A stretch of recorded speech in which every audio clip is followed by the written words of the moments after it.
Queridos irmãos, queridas irmãs, um bom dia. Hoje, 1º de julho, sábado da 12ª semana do Tempo Comum. Estamos aí iniciando mais um mês de julho, mês das férias, mas mês também do Festival das Famílias 2023, que esse ano estamos mais uma vez com a edição presencial na nossa Casa Mãe em Palmas. E você é convidado a participar conosco. Se você ainda não fez a sua inscrição, nós estamos na contagem regressiva. Faltam 3 dias para começar o nosso festival e você não pode ficar de fora. E esse ano teremos a grande alegria de ter a presença dos nossos fundadores, Diácono Jorge Marri, da nossa formadora geral Irmã Maria Sara, mas teremos Dom Antônio Augusto, bispo auxiliar aqui da nossa Arquidiocese do Rio de Janeiro, que é médico e que sempre trabalha com nós temas tão importantes sobre a maturidade humana e espiritual, trabalha conosco a excelência do amor e dentre outros ensinos que ele tem para cada um de nós.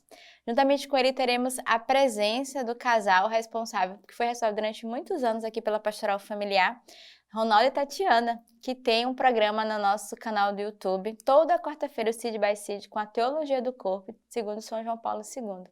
E teremos uma novidade no nosso festival, que é uma psicóloga, a doutora Adriana, que trabalha com a terapia de EMDR. Então, traz também para nós temas muito importantes para a família.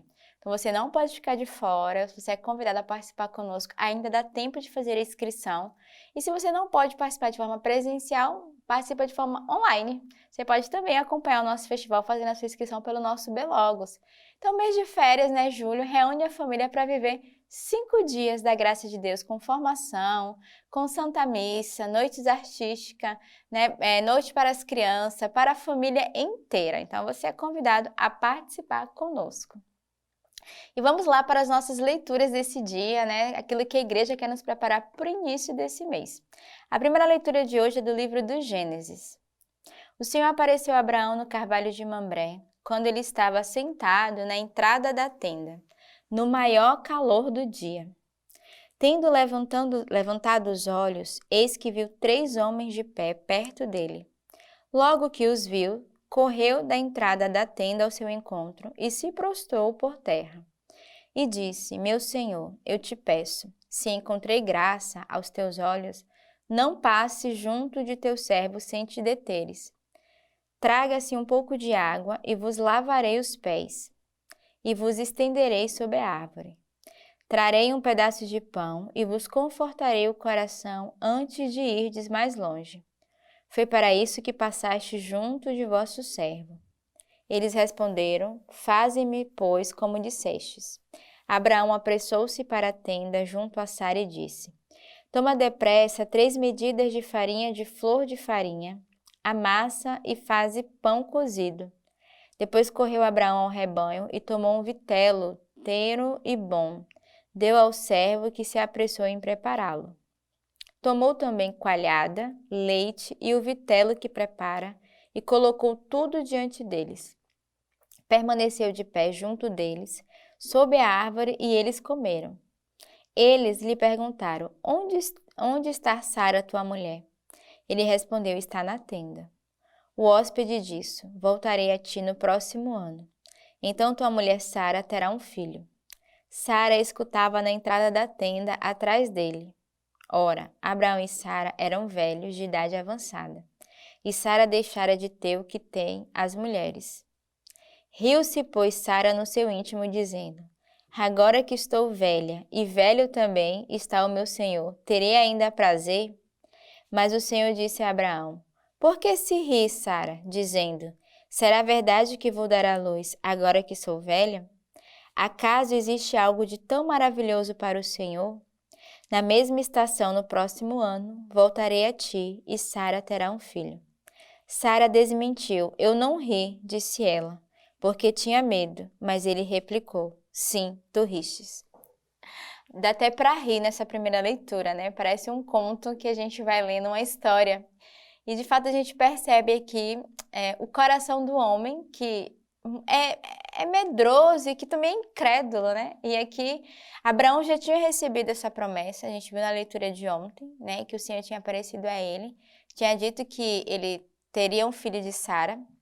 Ele ri também, porque Abraão duvida, né? Já com 100 anos, que poderia ser pai. Até então, Sara não tinha conhecimento, né, dessa promessa, e quando ela escuta diante deles, né, dos anjos, ela vai também se pôr em causa, né? Ela vai dizer, mas como? Será que eu e meu esposo ainda teremos prazer, ainda podemos gerar um filho? E aqui eles vão dizer mais uma vez para ela, né, que de fato a promessa do Senhor vai se cumprir. E ela que vai rir, ela riu de medo, de nervoso, porque ela não acreditava que de fato a promessa poderia se cumprir. Muitas vezes nós duvidamos, né, da graça de Deus, a gente até ri de que a graça do Senhor, né, de que a bondade, de que a fidelidade de Deus de fato se cumpra. E foi exatamente essa experiência que Sara fez, né, ao escutar. Mas eles vão dizer ela, na próxima estação, no próximo ano, tu darás à luz a um filho. Então aqui, de fato, eles estão anunciando a promessa de Deus, que vai se cumprir, que foi dada a Abraão no início. Então, tudo aquilo que Deus dá no início, Deus cumpre no seu tempo. Eu acho que esses dias, as leituras, elas têm nos ensinado o valor do tempo e o abandono em Deus. Primeiro, nós nos abandonamos para confiar. Depois, o tempo tem um valor que não é nosso, mas é o tempo de Deus que se cumpre a sua promessa, que cumpre a sua graça.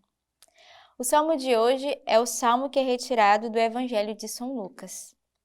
Minha alma engrandece ao Senhor, e meu espírito exulta em Deus, meu Salvador, porque olhou para a humilhação de sua serva. Sim, doravante as gerações todas me chamarão de bem-aventurada, pois o Todo-Poderoso fez grandes coisas em meu favor. Seu nome é santo, e sua misericórdia perdura de geração em geração para aqueles que o temem. Acumulou de bens a famintos e despediu ricos de mão vazia. Socorreu Israel, seu servo, lembrando de sua misericórdia, conforme prometera a nossos pais, em favor de Abraão e de sua descendência para sempre. Então, o salmo de hoje é muito conhecido, é o Magnífica, né? O canto da Virgem Maria, que vai glorificar ao Senhor, também pela sua promessa, né? Que é a Virgem Maria que recebe a promessa, né? Do anjo, a visita do anjo, que também visita a sua prima Isabel, e que vai se cumprir duas profecias, o nascimento de Jesus e o nascimento de João Batista. E a Virgem Maria, que é essa serva que canta o Magnífica, que canta o seu hino de ação de graças. Eu sempre costumo dizer, né, todos nós somos chamados a cantar o nosso Magnífica.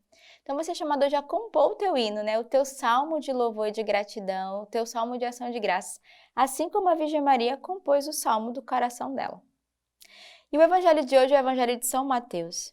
Ao entrar em Cafarnaum, chegou-se a ele um centurião que lhe implorava e dizia: Senhor, o meu criado está deitado em casa paralítico, sofrendo dores atrozes. Jesus lhe disse: Eu irei curá-lo. Mas o centurião respondeu-lhe: Senhor, não sou digno de receber-te sobre o meu teto. Basta que diga uma palavra e meu criado ficará são. Com efeito também, eu estou debaixo de ordens e tenho soldados sobre o meu coroando. E quando digo a um, vai, ele vai, e ao outro, vem, ele vem. E quando digo ao meu servo, faze isto, ele o faz. Ouvindo isso, Jesus ficou admirado e disse aos que o seguiam: Em verdade vos digo que em Israel não achei ninguém que tivesse tal fé. Mas eu vos digo que virão muitos do Oriente e do Ocidente, e se assentarão à mesa no reino dos céus com Abraão, Isaque e Jacó. Enquanto os filhos do reino serão postos para fora nas trevas, onde haverá choro e ranger de dentes. Em seguida disse ao centurião: Vai, como crestes, assim te seja feito. Naquela mesma hora o criado ficou são. Entrando Jesus na casa de Pedro, viu a sogra destes, que estava de cama e com febre. Logo tocou-lhe a mão e a febre a deixou. Ela se levantou e pôs-se a servi-lo. Ao entardecer, trouxeram-lhe muitos endemoniados, e ele, com uma palavra, expulsou os espíritos e curou todos os que estavam enfermos, a fim de se cumprir o que foi dito pelo profeta Isaías. Levou nossas enfermidades e carregou nossas doenças. A gente vê aqui várias curas, mas duas muito importantes nesse evangelho. Primeiro, a cura, né, de fato, desse centurião, né, na verdade, deste homem o centurião, que vai pedir a cura do seu criado, do seu servo. Mas a cura que se deu pela fé. A fé dele era tão grande que ele vai dizer assim: eu não preciso ir na minha casa. Basta que o Senhor de fato cure, né? Basta que o Senhor diga uma única palavra e o meu servo será curado. E o Senhor fica perplexo com a tamanha fé daquele homem. Ele tinha tanta fé que ele sabia que bastasse o Senhor disser, eu te curarei, que ele estaria curado. E essa frase que esse centurião vai falar para Jesus, nós falamos todos os dias na Eucaristia. E talvez a gente não se dá conta do poder que essa palavra tem de curar se tivermos fé, a nossa alma. A gente sempre diz, né, ali antes da comunhão, Senhor, eu não sou digno de que entreis em minha casa, como disse o centurião, mas dizei uma só palavra e eu serei salvo. Olha a tamanha fé deste homem e que a fé dele curou, de fato, o servo. E todos os dias nós dizemos isso e duvidamos da cura e da fé, ou não acreditamos, ou não temos fé suficiente que, de fato, nós não só escutamos a palavra do Senhor, mas Ele se faz morada no meio de nós. Nós dizemos isso minutos antes de o recebê-lo. Dentro da nossa casa, que é a nossa alma, que é o templo da nossa vida, onde Jesus pode habitar todos os dias. Então, peçamos essa mesma fé deste homem, que acreditou cegamente. E segunda a cura aqui é a sogra de Pedro.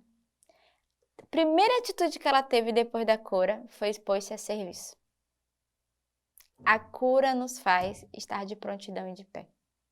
Então, o primeiro movimento dela de gratidão não foi eu fui curada e fiquei lá sentada, glorificando a Deus, agradecendo. Não, ela se pôs a servir. Ela se pôs a serviço.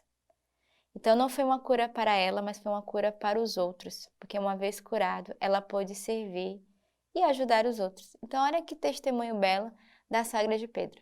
Então, neste dia, com esses dois testemunhos deste homem de fé e dessa mulher que rapidamente se pôs a servir, passamos um dia de reflexão onde eu estou precisando crescer e correr na minha vida espiritual. Então, tenhamos um belo sábado, um belo dia nessa reflexão e que Deus os abençoe.